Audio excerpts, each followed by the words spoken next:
A gente tem a honra de receber hoje aqui no 12 em ponto 98 o presidente do Sindicato dos Auditores Fiscais do Rio Grande do Norte. O presidente Márcio Medeiros já está aqui conosco. Boa tarde, presidente. Seja bem-vindo. Boa tarde, Ana. Boa tarde a todos. É uma honra participar do programa. Bom, o Sindifern, em parceria com a Asfarn, a Associação dos Auditores Fiscais, está lançando um prêmio de educação fiscal para estimular, inclusive, a participação de estudantes, escolas, instituições de ensino a trabalharem mais a questão da consciência, né, da educação fiscal. Como é que vai funcionar esse prêmio, presidente? Esse prêmio ele é baseado no Prêmio Nacional, que é organizado pela Febrafit, que é parceiro da Federação da Asfarn, que é a nossa associação. Então, em vários estados já começaram a fazer os estaduais. E a gente pegou também essa carona e vai lançar aqui no estado esse prêmio que trabalha a conscientização da importância dos impostos, né? Para você entender toda a cadeia, que imposto é uma coisa que ninguém gosta de pagar, e quando você não compreende como é que funciona, é que é pior ainda. Então a gente quer levar essa conscientização em projetos, em escolas públicas, os professores vão desenvolver e vão cadastrar os projetos para poderem concorrer aos prêmios. E como é que São mais de 35 mil reais em prêmios, hein, gente? E como é que vai ser esse formato aí? Dia 5 agora a gente vai estar fazendo o lançamento no Sindifern, e dia 10 a gente vai estar fazendo o lançamento operacional na SEEC, na Secretaria de Educação e Cultura. Então lá a Secretaria convidou todos os diretores, alguns professores, para eles entenderem o funcionamento. Tem um edital, a gente vai estar publicando no site, do dia 5 a gente vai estar lançando o site, com o edital onde os professores e alunos podem entrar e conferir todas as regras e como participar. Pois é, a gente recentemente teve agora um dia sem imposto, é como viver sem imposto, né? Promovido aí por algumas instituições. Como como é que vocês que estão mostrando que o imposto, mesmo a contragosto, ele é necessário para o funcionamento da sociedade e convive com uma situação como essa, o dia sem imposto? Isso, a gente acha que o dia sem imposto tem sua relevância para mostrar a elevada carga tributária. Contudo, a mensagem que chega é incompleta, né? Porque deveria mostrar que um dia sem imposto seria um dia sem escola pública, seria um dia sem saúde, seria um dia sem segurança. Então, tudo isso, sem imposto, você perderia tudo isso. E quem sofre seria a classe mais vulnerável, que são os mais pobres, né? Então, tem todo esse reflexo. Quando você compreende a importância do imposto, você pode lutar sim por ter uma carga tributária mais justa, diminuir a carga tributária, mas sem o imposto não dá para você oferecer os serviços públicos. Uma aplicação também do recurso que é arrecadado de uma forma mais eficiente, cobrar isso dos gestores. Exatamente. Se você tiver essa consciência, você vai poder entender que é o que acontece com muitas pessoas, né? Que às vezes você vê depredação de patrimônio público. A pessoa diz, não, isso não tem dono. Tem, é você o dono, é você, cidadão. Você que paga, né? Você que paga. No final, o que é destruído numa escola, num hospital, toda a conta chega pra gente, chega pra sociedade. A gente paga e às vezes paga dobrado, né? E qual é o alvo dessa campanha, no caso, transformada em prêmio, e qual é o alvo da campanha? O estadual está focado nas escolas públicas, tanto municipais como estaduais. A faixa etária, mais ou menos, aí? Não, pode pegar todas as faixas etárias. Todas. O professor desenvolve o projeto e passa para a comissão analisar. E tem a segunda parte, que são faculdades e instituições que podem participar. No nacional, a gente não teve recurso para fazer como o nacional, que tem a parte de jornalismo e criação e inovação. Mas, se Deus quiser, o prêmio vai dar certo e o próximo ano a gente amplia. Perfeito. No local desse aí que vai ser feito nas universidades e também nas escolas, seria um formato de uma espécie de redação? Não necessariamente. O projeto fica livre para o professor. Eu vou dar um exemplo que no Nacional do ano passado concorreu um professor aqui do interior, que eu não lembro qual foi. Foram 3 escolas que participaram do Nacional. Então ele era professor de artes e ele desenvolveu um trabalho artístico. Ele fez toda uma encenação de como funcionava o imposto, qual era a finalidade e o que o cidadão pode fazer para fiscalizar. Então não é fechado em dissertação. É um projeto que mostra a relevância do imposto e como você pode cobrar isso. Presidente, o senhor focou muito em professores, mas os estudantes também podem desenvolver projetos autorais e inscreverem no prêmio para participarem? Podem, mas com a orientação do professor. Eles têm que ter a orientação do professor. É uma parceria dele, é escola, professor e aluno. É esse trio que tem que trabalhar junto.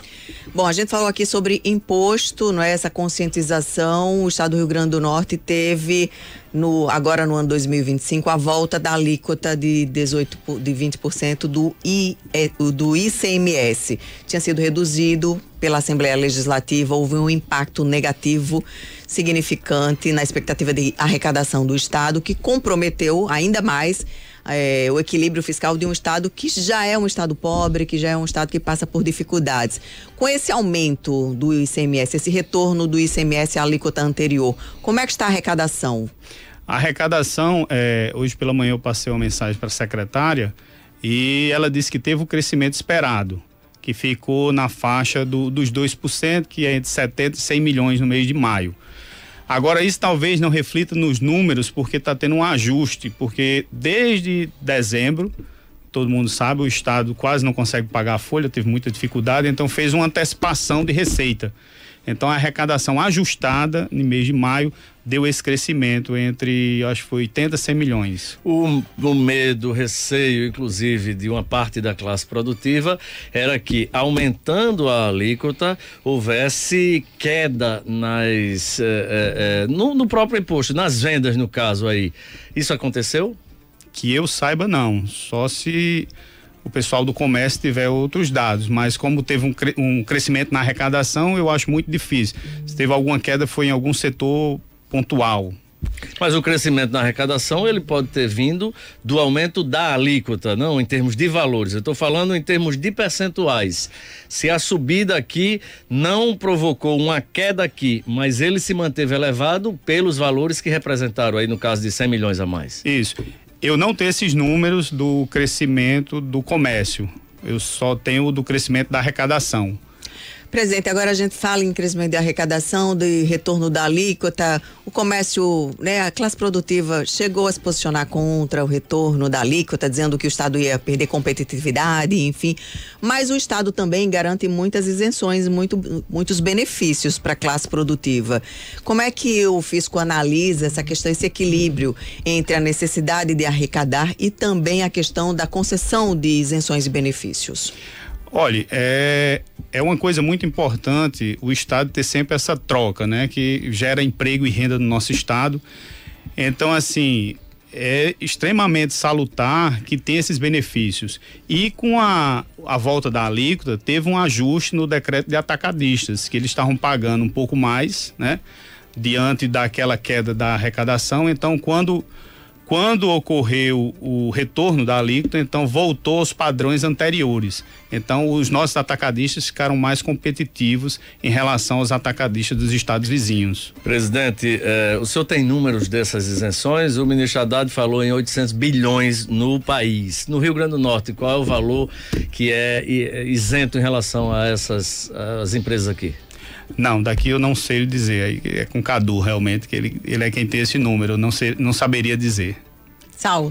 Pois é, presidente, J. Neto aqui, nosso ouvinte no chat, está perguntando se o senhor sabe informar sobre o andamento do concurso para auditor fiscal. Os concurseiros merecem e agradecem. É o concurso mais desejado do Estado, né? Várias perguntas do mesmo jeito aqui no chat da 98. Um dos mais aguardados, faz mais de 20 anos que não tem concurso para auditor fiscal aqui no Estado. Que é o maior salário. Estamos há 20 anos sem concurso, o quadro está envelhecido, nós hoje temos 300 auditores na ativa, um quadro que pela lei é de 590, então a gente tem um déficit de 290, mas a gente sabe que não tem como fazer a reposição completa, então a gente ajuizou uma ação, conseguiu, obtivemos a vitória e vai ser um concurso para 50 de imediato e 50 em cadastro de reserva. Já foi formada a comissão pela SEAD e a Cefaz. Então nós acreditamos que nos próximos meses a comissão deve concluir esse trabalho do edital e o edital deve ser publicado. A gente está esperando até agosto. Até agosto o edital deve sair. Para realizar esse ano. Isso, para realizar esse ano ainda. No caso, 50 para entrar e 50 em cadastro de reserva, isso. O governo Fátima tem sido um bom governo para o fisco? Olha, eu acho que todos os governos, eles sempre tiveram a capacidade de dialogar com o fisco, né? A gente sempre teve essa interlocução com o fisco. E o governo de Fátima também a gente consegue ter um diálogo positivo, a gente consegue estabelecer a importância do fisco para que o Estado possa crescer e desenvolver. Ok, Túlio Lemos, Saulo Spinelli, mais perguntas? Satisfeito. Eu vou fazer uma pergunta política, apesar do sindicato não ser, nós temos aí um pré-candidato a governador, que é o secretário Cadu Xavier, Que é auditor fiscal. Que é auditor né? fiscal, concursado, né, do Estado, e é pré-candidato a governador. Qual a avaliação de vocês, auditores, com a candidatura de Cadu? A gente, assim, o sindicato, nos últimos pleitos, a gente não toma partido, até porque da nossa categoria mesmo tem gente de direita, gente de esquerda, gente, tem de todo jeito. Então a gente não toma muito partido. Institucionalmente, né? A gente não toma essas direções. Mas a gente acha que é uma pessoa preparada, acha que ele é qualificado e vamos ver se na habilidade política, né? Porque às vezes a qualificação não necessariamente se transforma nessa habilidade política. A gente torce para que dê certo, né? Ele consiga esse trabalho que ele está almejando, mas que às vezes atrapalha até o movimento do sindicato, né? Porque podem querer fazer vinculação dele com o sindicato e não existe nenhuma vinculação. É algum pedido que a gente queira fazer para a categoria e como ele é filiado, sindicalizado, né? Querer fazer alguma ligação dele com a gente. E para os nossos pleitos, a gente faz um pleito da categoria, né? São coisas distintas. São coisas diferentes. Presidente, então, lançamento do Prêmio de Educação Fiscal na próxima quinta-feira, dia 5. Dia 5, às 16 horas, no Sindiferne, estaremos fazendo o lançamento do Prêmio Estadual de Educação Fiscal. É isso. Muito obrigada pela sua participação hoje aqui no 12 em Ponto. Obrigado a todos vocês e uma ótima tarde.